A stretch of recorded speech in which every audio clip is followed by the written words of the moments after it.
Bonjour, j'espère que vous allez bien. Aujourd'hui, on va parler d'un tarot qui est un tarot pour les débutants et qui s'appelle le tarot simplifié de Joséphine Ellershaw, et le tarot doré a été créé par Cero Marchetti. Donc voilà. J'ai ôté déjà tout ce qu'il y avait dans la boîte parce que le temps que je fasse ça, c'est 2 heures. Voilà, donc ça arrive dans une boîte en carton léger, hein. Voilà. Alors ça se présente comme ça, c'est aux éditions Ada. Voilà. Alors derrière, je vous montre ce qu'on a. Donc on a le livre, gros livre, comme vous allez voir, le tarot doré, et on a une feuille qui va reprendre le tirage de la croix celtique. Voilà. Donc moi, je vais parcourir avec vous le livret parce que moi, en fait, j'ai acheté ce tarot pour pouvoir apprendre les bases du tarot. Je ne l'ai pas encore fait. Je l'ai un petit peu survolé il y a quelques temps. J'ai un petit peu fait le début. Mais pour l'instant, c'est vrai que je suis plus dans les oracles. Quand viendra le moment, ben viendra le moment. Il n'y aura pas de choix. Mais comment dire, on va regarder ensemble parce que moi, je ne sais pas trop ce qui s'y trouve, vraiment. Donc voilà, on a ce gros livre, donc qui est quand même un beau livre où il y a beaucoup de choses à apprendre. Voilà, et derrière c'est la même chose que derrière la boîte. Et voilà, je vous montrerai ça après. Donc on va ouvrir ça. Donc c'est un guide pratique. Donc il y a une dédicace à la mémoire de mon père John qui m'a enseigné le pouvoir de croire. Voilà, on a des remerciements. Donc voilà, on arrive à la table des matières.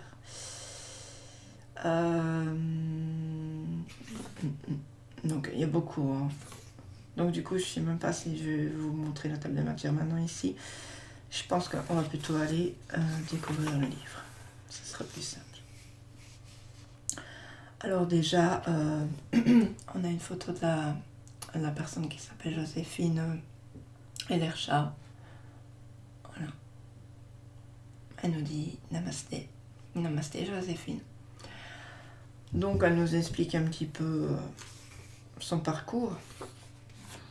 Et à la fin elle nous dit je vous souhaite un merveilleux périple, Josie. Donc alors, avant-propos, elle nous dit que le tarot comporte 78 images standards divisées en arcanes majeures, arcanes mineures, couleurs et éléments. Voilà, c'est plus facile pour s'y retrouver, et ça je vous montrerai dans le tarot par la suite. Voilà. Donc c'est un tarot simplifié justement pour avec des codes pour pouvoir mieux se repérer plus facilement. Donc je vois qu'ici elle a ajouté des animaux et que c'était un choix personnel. Elle dit que le hibou par exemple est associé à la nuit, à la sagesse, mais son rôle dans le 9 d'épée du tarot doré fournit néanmoins l'occasion d'ajouter vos interprétations personnelles. Donc je vais vous dire tout de suite, le livre est super compliqué à vous expliquer puisque il va falloir que vous-même vous l'achetiez pour pouvoir vous apprendre. Voilà. Donc on a dans la partie 1 des bases solides.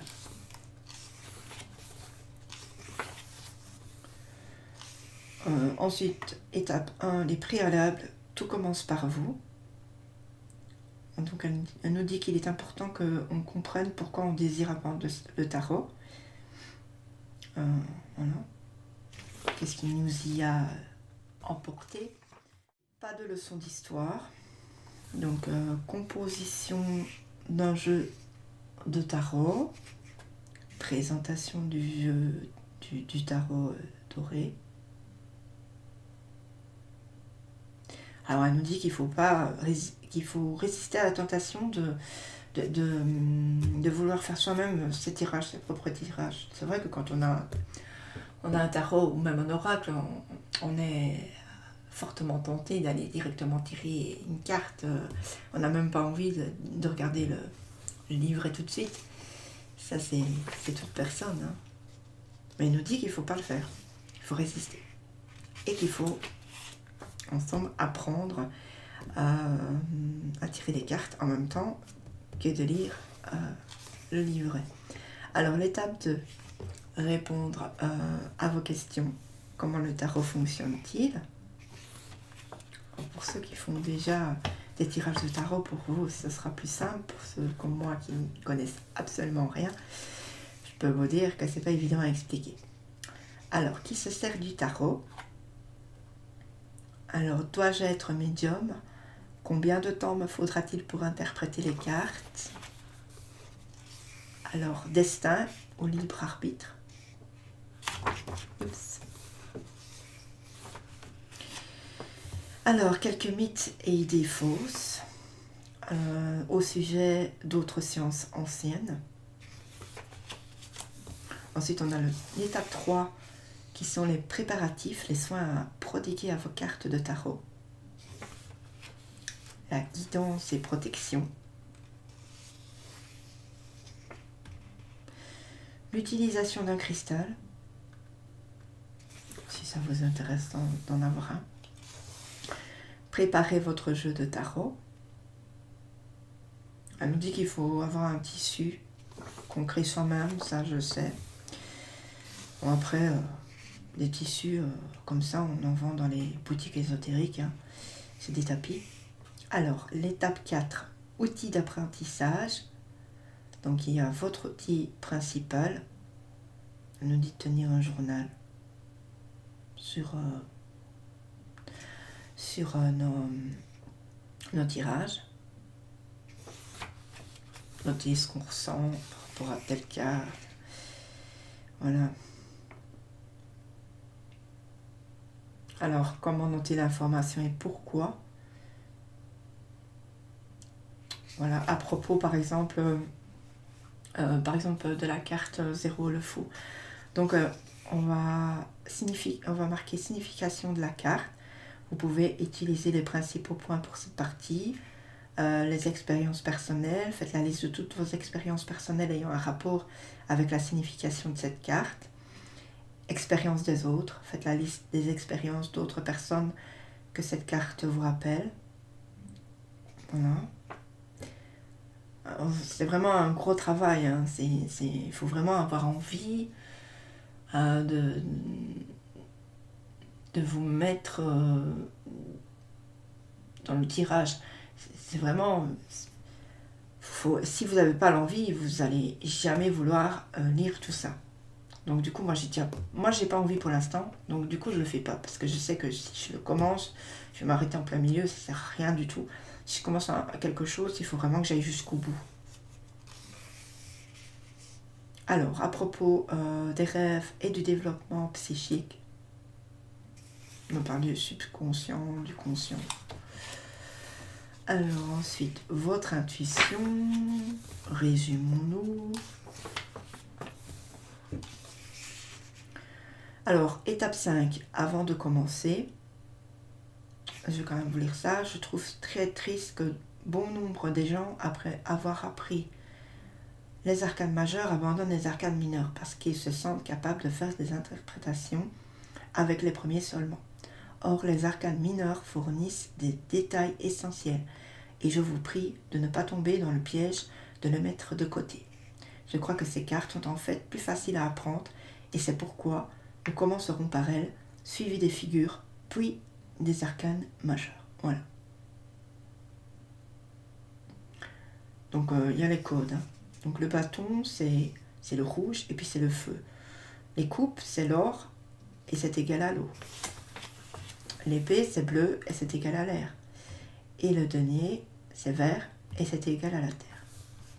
Alors, une seule carte ne suffit pas pour faire une interprétation. Voilà, c'est pas un oracle, il faut se le dire. Certains tarots peuvent se tirer en oracle. Mais elle dit qu'il faut quand même avoir des cartes autour pour pouvoir interpréter quelque chose.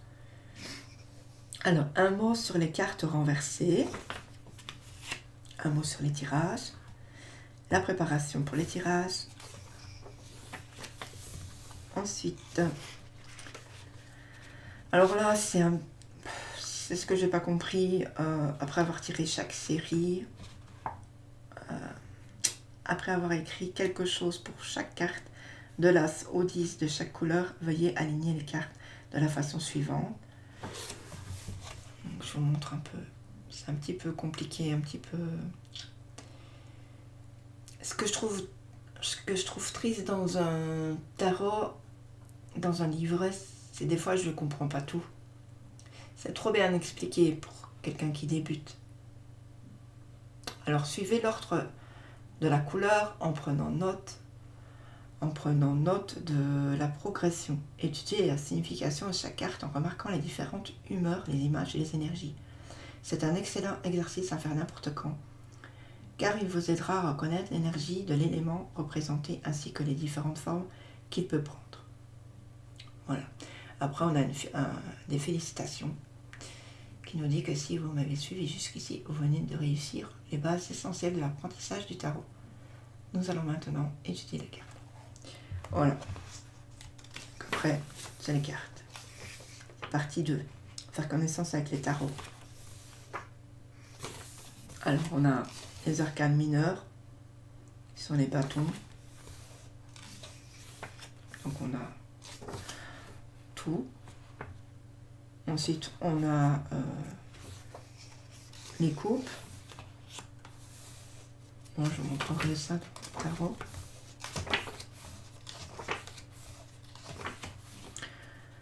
Ensuite, on a les épées.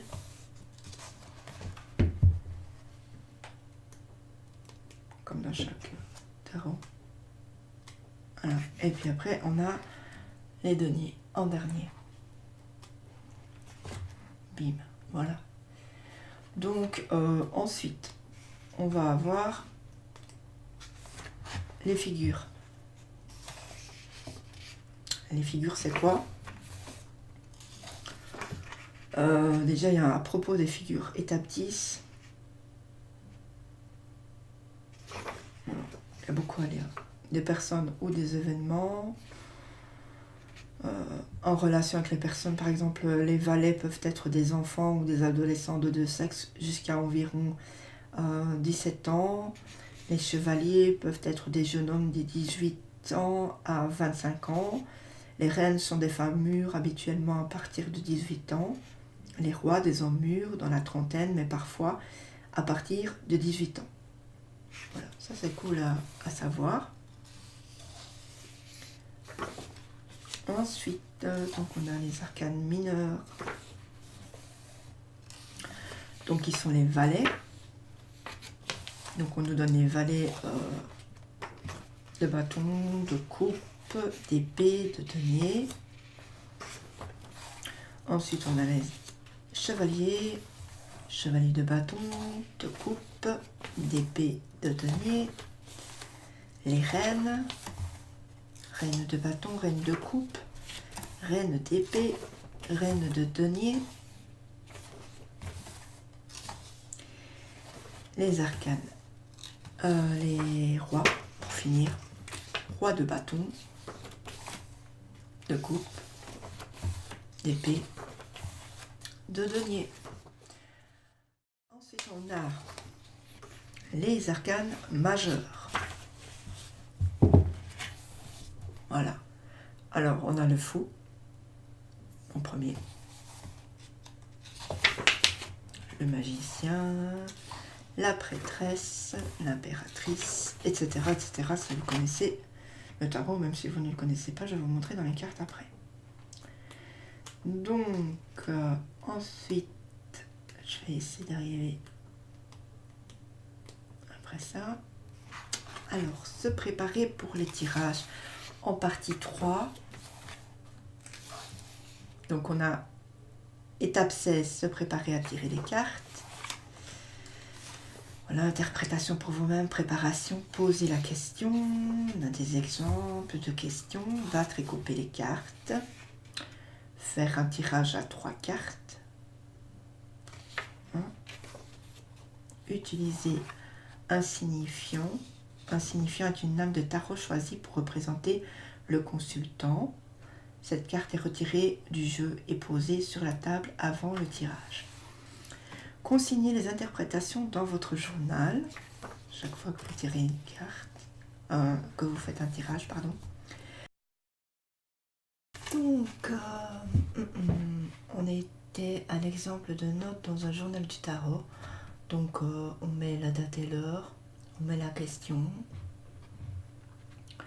Et donc, on va faire la croix celtique. Voilà. Alors, par exemple, dans la première, on a le présent.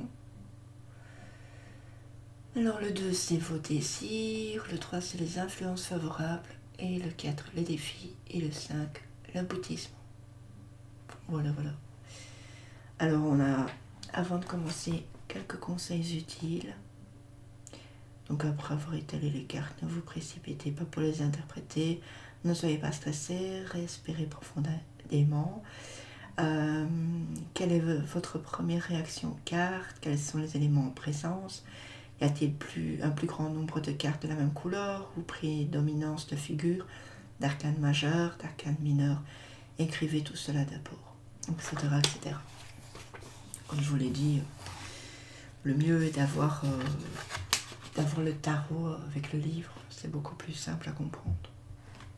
Donc on nous dit quand même dans le journal s'il faut inscrire la date et l'heure de l'interprétation, écrivez la question posée, notez le type de tirage, notez les cartes du tirage au moyen de la grille appropriée qui figure à la fin du livre, écrivez l'interprétation des cartes dans chacune des positions et finalement résumez ce que vous croyez que le tirage indique. Alors on a les différents tirages, examinez en profondeur partie 4, quand et pourquoi utiliser les différents tirages. Alors, étape 17, la croix de la vérité. Donc ça c'est un tirage. Voilà. Voilà, au sujet de votre interprétation. Que faire si les cartes semblent n'avoir aucun rapport avec la question?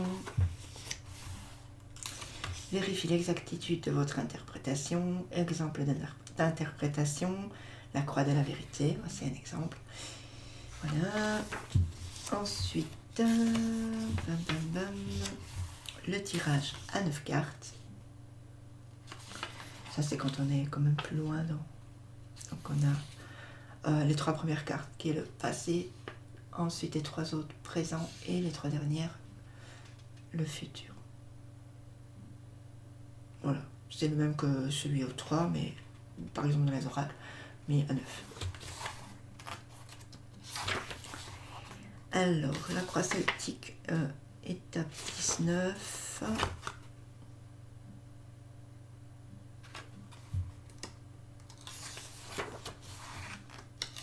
Les positions, etc.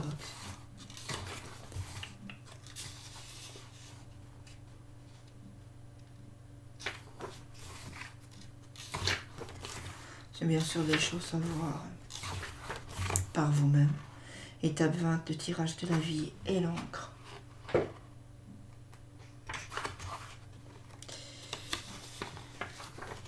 Voilà, je passe une page. Excusez-moi. Et voilà, ensuite la touche finale, les associations entre les cartes.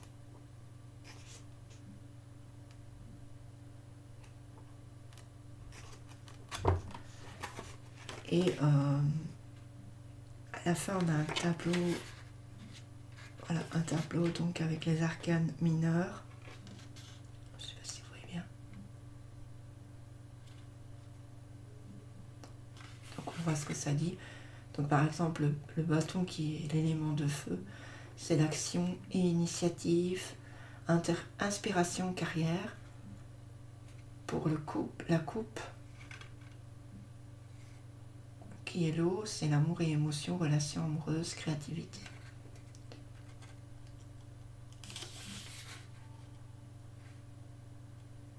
Et donc, par exemple, si on a l'as de bâton, ça va être nouvelle entreprise ou nouveau mode de vie, grossesse ou naissance. Et par exemple, pour la coupe, c'est nouvelle relation, nouveau départ apportant du bonheur pour tous à la maison. Et donc, ça va se faire avec donc l'épée, je montre mieux, épée et denier. Et ensuite, on a les arcanes majeures. On nous dit ce que ça dit. Par exemple, le fou, c'est occasion imprévue, choix important. Le magicien, vous possédez des aptitudes nécessaires pour réussir, maîtrise. Voilà. On a des modèles de tirage. Modèle de tirage de la croix de la vérité, de la croix celtique.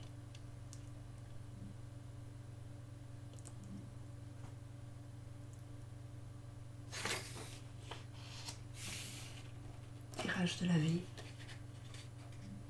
Gros tirage. Tirage de l'encre. Comme on avait vu plus haut. Et voilà. Il y a un petit mot au sujet de l'auteur. Avec son site. Voilà. Donc, j'ai été un peu long sur l'histoire du livret, mais bon. J'ai essayé de vous montrer un petit peu ce qu'on pouvait y voir. Pour ceux que ça intéresse comme ça, vous savez à la base ce qu'il y a dedans et ce que vous allez pouvoir en tirer. Ouf. Je m'excuse, j'ai un micro hypersensible. Voilà, j'ai dû remettre un petit peu de lumière. Le temps n'est évidemment pas adéquat pour faire une review dans mon pays qui est la Belgique. Donc alors, là où se trouvent les cartes, c'est ça. Donc c'est tout fin. C'est comme le coffret. Faire super attention quand on l'ouvre, quand on le ferme. Mieux vaut le mettre dans un pochon, dans un petit pochon, autre part en fait. C'est beaucoup mieux pour pas abîmer les cartes, parce que les cartes sont simples. Alors en premier lieu, ce qu'on a dans les cartes, on a ceci, donc le tirage quotidien, je vous ai montré au début. Voilà. Alors ensuite,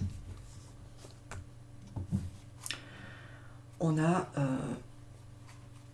les cartes. Voilà, alors je vais vous les montrer. As de bâton, ça risque d'être un peu long. Le 2. Donc vous voyez, il y a un code pour les bâtons, pour pouvoir s'y retrouver plus facilement. Et sur les côtés, de toute façon, c'est blanc. Voilà, à vous de peut-être mettre de la couleur, parce que le customisé, voilà. Le dos, par contre, est comme ça, comme tous les tarots dorés. Donc on peut faire bien sûr à l'envers à l'endroit. C'est cool. Ça, c'est chouette. Alors, ensuite, je ne sais pas pourquoi je retourne. Donc le 2 bâtons, je viens de vous le montrer. Le 3.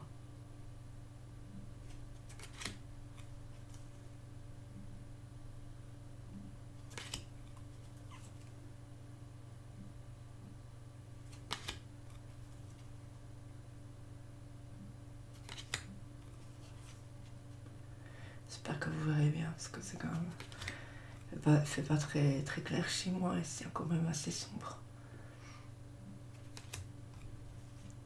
Voilà.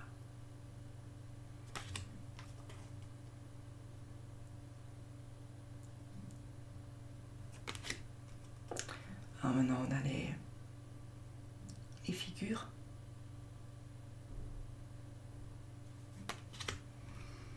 Donc le valet, chevalier,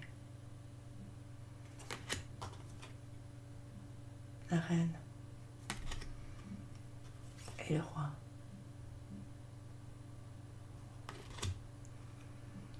Alors maintenant on a l'as de coupe Lui, c'est un code orange. Le 2 de coupe est très beau celui-ci.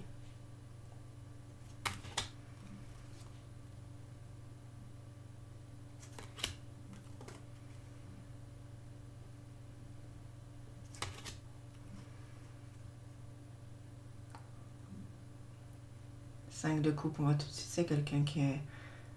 Et voilà, il est sur les genoux, il fait une sorte de prière où il est affaibli par quelque chose.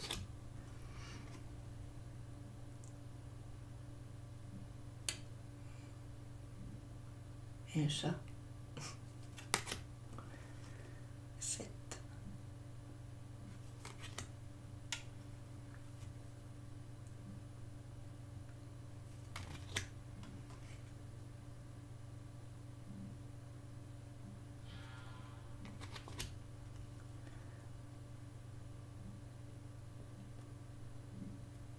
Mon micro est super sensible, donc vous risquez forcément d'entendre des bruits. Alors, on a le valet de coupe, les figures, chevalier, la reine, le roi. Les épées. Alors maintenant, c'est le code bleu. Donc les épées, moi j'adore, parce que j'adore le bleu déjà. Donc voilà, très beau. J'adore.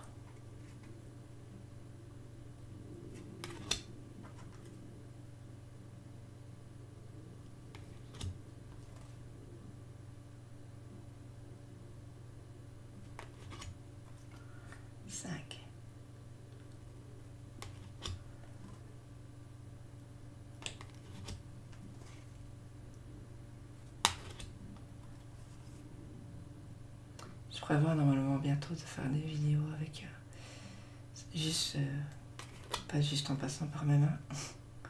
Essayer de faire un petit peu,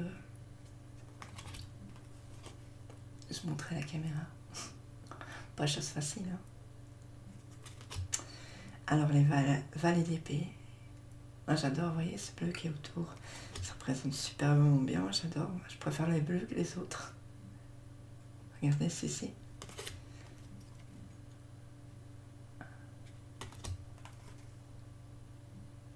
Le roi d'épée. Alors on arrive au denier. Donc le côté vert pour ceux-ci, pour les deniers. Donc ça vous aide, c'est vrai que c'est plus facile, ça va vous aider à reconnaître les arcanes. Hein.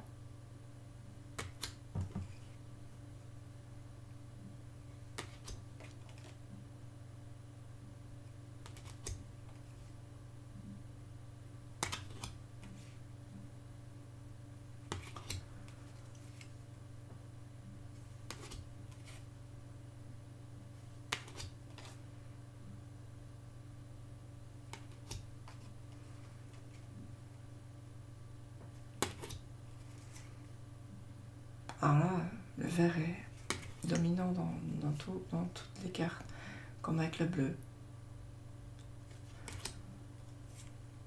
Bien sûr pour les autres couleurs aussi, ça se ressent bien. Le roi. Ensuite on a les arcanes majeurs. Donc il y a le fou, le magicien, la prêtresse, l'impératrice, l'empereur, Hiérophante, les amoureux, ça c'est très belle, le chariot, la force, l'ermite, la roue de la fortune, la justice, le pendu, la mort. Alors celle-ci n'est pas acidulée, n'est pas toute douce. Voilà, c'est la mort, c'est la mort. La tempérance, diable,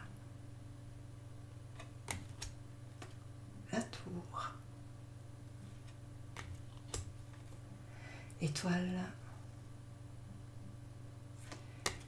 la lune, le soleil, le jugement et le monde. Voilà, tout ce que je peux vous dire sur ce tarot. Il est cool.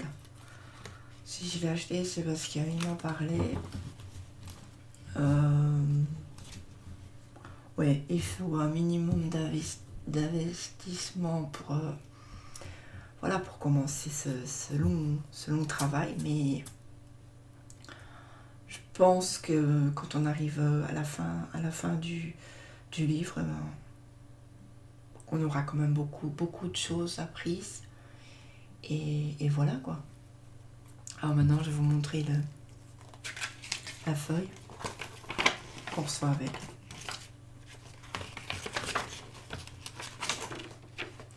Après, voilà. Donc c'est comme ça. Donc on a un tirage de la croix celtique. Donc vous allez mettre vos cartes. Voilà. C'est assez cool pour commencer. Donc on nous dit que cette version créée par Joséphine Elerschau comporte un ajout de 4 cartes, position 11 à 14, intitulée l'éventail de l'interprète. Comme son nom l'indique, ce groupe de cartes est disposé en éventail. Voilà.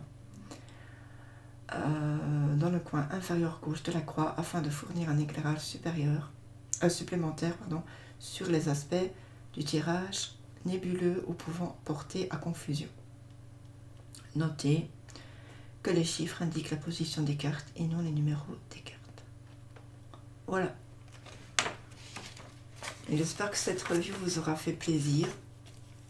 Je me suis un petit peu peut-être emmêlé les pinceaux. C'est pas facile de parler de tarot quand je suis habituée de parler d'oracle. Donc voilà. Donc je vous fais des bisous. Je vous dis à très bientôt pour une nouvelle review.